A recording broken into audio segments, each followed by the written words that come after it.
Welcome to the Fermented Homestead. If you're new here, my name is Anna, and on this channel, I'm sharing our journey of learning how to turn our home into a homestead. Today, we're going to be making some apple cider vinegar. I have never made apple cider vinegar before, but I've always wanted to make it, and I have a bunch of apples, so we're going to make it. I recently canned a bunch of apples, and there was a lot of it that was just not that great of quality. So I saved them, put them in the fridge. This might not work, and it might work. We're gonna find out. But yeah, there were some that were just kind of bruised on the inside and not like terrible, but just something that I didn't want to can. So I set them aside, and we're gonna go ahead and we're going to make some apple cider vinegar with it today. I'm not sure how many jars I'm gonna need. I'm guessing 2, but so I use apple cider vinegar pretty regularly, but I've just never had the opportunity to make it from home, and so now I want to figure out how to do it. I'm going to disperse this into 2 different jars, and basically what we're supposed to do is just kind of fill up the jars with apples, and then we're going to top it off with some kind of a mild sugar water solution kind of thing. This is a different type of a ferment than most other ferments. This is not like a lactic acid ferment. This is an acetic acid. Yeah, acetic acid ferment. So this jar is not going to be with the rest of my ferments because it's different. It creates its own mother, and this one, basically, from what I understand, I was doing some research on it. Basically, the vinegar is formed when alcohol is given too much room, or when alcohol is left out and given oxygen, it turns to vinegar. That's my understanding. I could be wrong, but that's kind of my understanding of it. You don't have to cut these up into teeny tiny chunks. It's just the smaller you cut them up, the quicker it's going to become vinegar. So that's why I'm cutting them into smaller pieces. Especially because I am starting off with scratch and dent kind of fruit. I want to make sure that this gets into a lower pH as quickly as possible. And so that's why in this one, oftentimes you don't have to add any kind of a starter. You don't have to add any kind of like a, similar to like when you're making kombucha, you save like a cup or whatever per gallon of the kombucha, like to inoculate the next batch. And with this one, I'm going to be doing that. Just to make sure that it starts the fermentation process as quickly as possible, because I don't want all these apples to go bad. That's why I saved them, is so I can hopefully save them and put them to good use making the vinegar. So we're going to use some good old Costco Kirkland Signature apple cider vinegar, and just to inoculate this batch and hopefully get it fermenting as quickly as possible.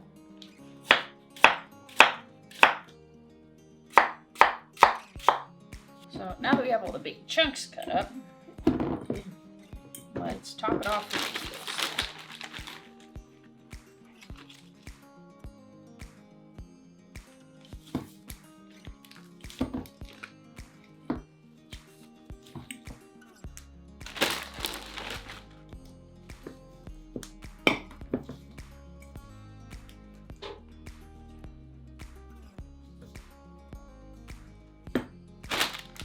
I think we need another jar. Okay, so now that we have all of our jars filled up, we're going to go ahead and fill this up with sugar water. And the recipe that I came across seemed pretty consistent. Well, some of them said to do like 2 tablespoons per half gallon batch, and then another one said to do like a teaspoon per cup of broth or brine. So I'm gonna go with that one, which is a teaspoon per cup, because that seems a little bit easier to actually measure and not waste. So that's what I'm gonna do. All right, so the first thing that we're gonna do is we're gonna add our starter culture. And so what we're gonna do, you just saw me stir it up, and we're gonna add a half cup per half gallon. Same ratios as kombucha. So we have our starter culture in there. I want to make sure that I'm careful not to waste anything. So I'm gonna go ahead and kind of mix this in a couple different batches of the water. just to make sure that I'm not having to dump any of this.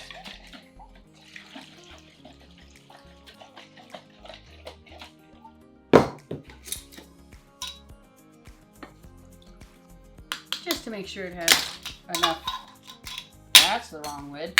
Just to make sure that it has enough, the bacteria in there has enough fuel basically to keep going. I added just a little bit of extra on top. Sure, on top. Okay, so we're almost in the home stretch here. All we're gonna do is just kind of try and get some water going on down. We're just debubbling it basically.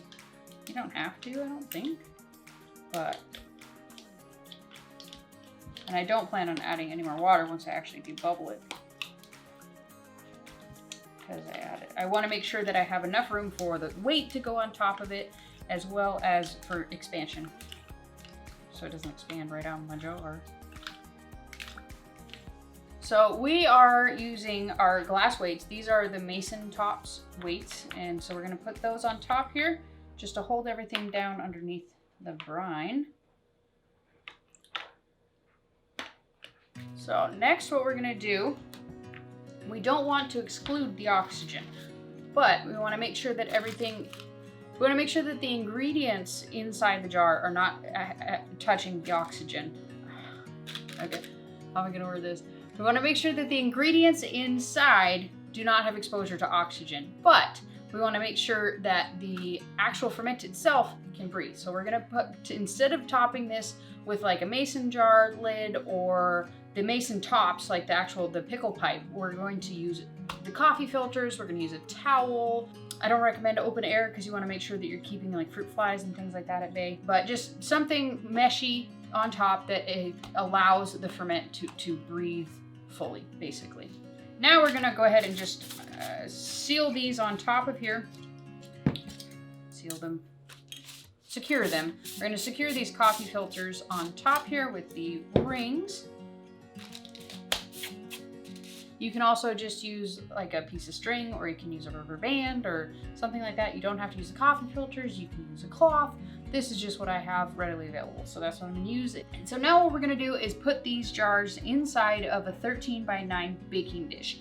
As this ferments, the CO2 is going to develop and it is going to seep out of the jar, most likely. If you leave enough room, it'll expand, but it'll have enough room to expand that it won't pour over. I don't think I did that. I think I should have not filled it up quite as much, but we'll find out. You pretty much almost always have at least a little bit that's going to pour out. So no matter what you're doing, you want to make sure you're putting it inside of some type of a dish or a container that can catch any overflow. So that's what we're going to do. And then it says to most of the recipes and things that I came across said about 4 to 6 weeks you're going to let it ferment, and then we're going to strain it and then let it ferment some more. So we're going to go ahead and just put this away and check on it every few days just to make sure that there's no mold forming. So we want to make sure that we're catching any little pieces and particles and things that are going to float to the top before any mold has a chance to set in with it. So see you in about a month.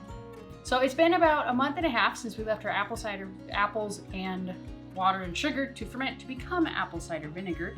And now you don't have to let it go that long. I just forgot about it and didn't have anything to do with it. So I think the ideal time is 2 to 4 weeks, and then another 2 to 4 weeks for the next process that we're about to do. And then it's kind of apple cider vinegar. So you can see, I don't know if you can see, but on the top here, there's just a layer of this white film. And that's what's called comm yeast. Let me go ahead and bring you in and show you. So you can see, make sure I get a good angle here. You can see on top, it just has this white layer and it just kind of peels back. See, like that? It's not furry, it's not fuzzy, you know, it's not anything weird about it. But so this is what you call comm yeast. We have these little pucks in there, so we're just gonna take that out, get the rest of the comm yeast. Not a huge deal if you get everything, but I'm just gonna try. It smells like vinegar, that's for sure. Okay, so what we're gonna do with this, I already tested one of these big ones, and I know that that one was very low on the pH scale. So let's try this one. Oh yeah, I'll show you what I see here. So it's well within the range here. So it's definitely 2.8 or lower. And then what we're gonna do with it, we're just gonna run it through this sieve. This is a nylon sieve. You don't want to use any unknown metals. You can use stainless steel, plastic, wood, stuff like that. But you don't want to use anything like aluminum or any of that kind of stuff because it'll leach.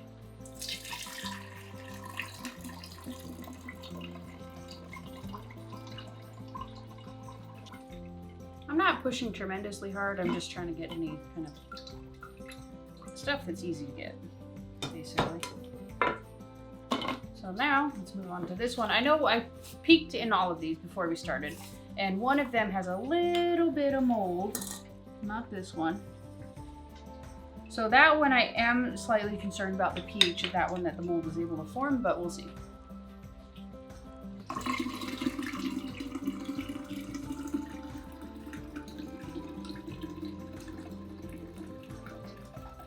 Okay, so now on to this one that likely has some mold on it. Oh, I didn't check the pH of that one. Darn it. Okay, well this is the important one. This one, I'll show you what it looks like. I hope you can see it. But right there, there's a little bit of green. And right there, a little bit of green. And then of course there's all the common yeast that's on top. Pretty much all the mold is attached to this weight, so I'm not super worried about it.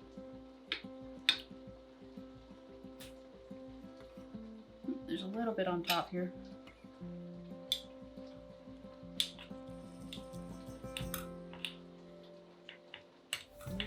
Okay, so now we're just gonna do, pH.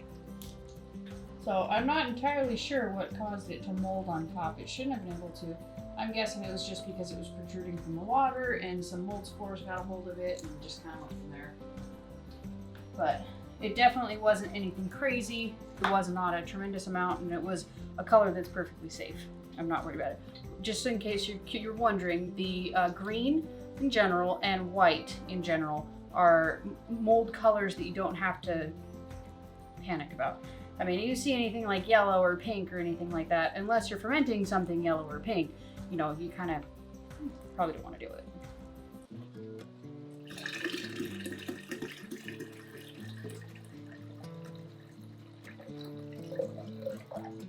Okay, so there's gonna be a little bit of sediment at the bottom of this. I don't think it matters tremendously, a whole terrible much. So now we're gonna do exactly the same thing that we did before. We're gonna cover it like this. And we're just gonna kind of let this go in the corner for about another 2 to 4 weeks, probably 4 weeks. And then we'll come back and see where we're at. And by then we should have apple cider vinegar with the mother. So I'll bring you back then.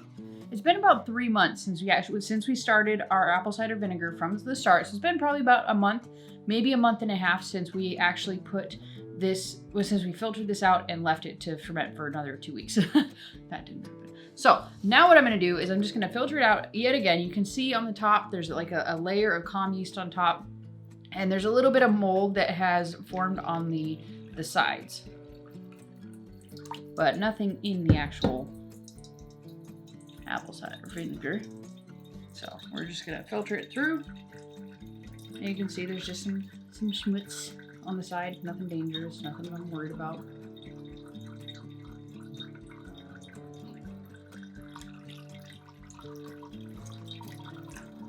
And a lot of this stuff you have to remember especially when you're doing fermenting and things like that, a lot of it is your own comfort level. In the beginning, a lot of people are very scared of it. They're afraid of like botulism, and they're afraid of, like all of those sorts of things. You don't need to worry about that. It's not an issue really when it comes to ferments. Like, you'll know if your ferment's not bad. And especially if you have one of these handy dandy little fermentation pH strips. These things are amazing, and they're a huge peace of mind. I get these at my local brew shop. I will try and find a package of these on Amazon or something like that, and I'll do like an affiliate link down below.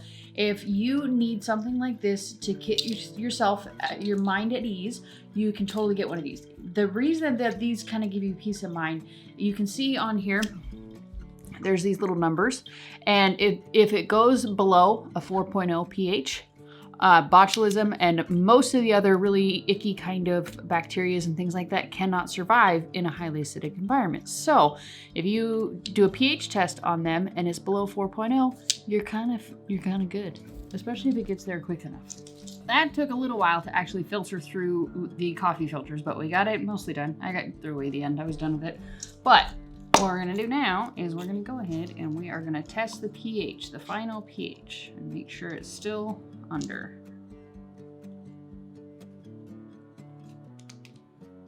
Oh yeah. See?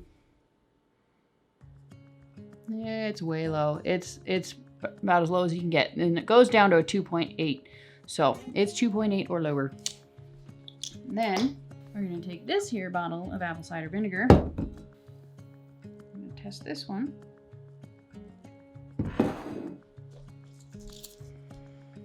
This one's more like between 3.2 and 3.6, and this is actually a pretty aged bottle. It's definitely had enough time to ripen, for sure. So our homemade apple cider vinegar actually has a lower pH than the stuff we buy in the store that has been sitting for quite a while. Oh, it just has a sell-by date. You can see that our homemade apple cider vinegar actually has a lower pH level than the stuff that we bought in the store. And so I know a lot of people say that you need to be careful in using the homemade stuff in like canning and stuff like that. So I know I'm not going to use this in canning. The most likely the use for this is going to be in animal waters. Like I feed the chickens for it, or my own internal use. Like if you're taking a shot of it, if you're not feeling well or anything like that, that's kind of going to be the purpose of this apple cider vinegar. So that's about all there is for the apple cider vinegar. It's pretty easy, pretty straightforward, and pretty darn flexible and forgiving, as you can see right here. This stuff is super acidic, and it puts up with a tremendous amount of neglect as long as you start it out properly. Keep it, the ingredients inside away from the oxygen, but let it breathe so it can actually convert and turn into vinegar. That stuff is vinegar, I'll tell you what. So thank you so much for watching. I hope that you enjoyed this. I hope you were able to learn something. And if you did enjoy it, I do hope that you'll give it a thumbs up down below. And if you'd like to see more content like this, fermentation, as well as a bunch of canning and dehydrating, freezing, and even the occasional chicken and garden video, be sure to subscribe to this channel down below. And we'll see you next time. Thanks for watching. Bye.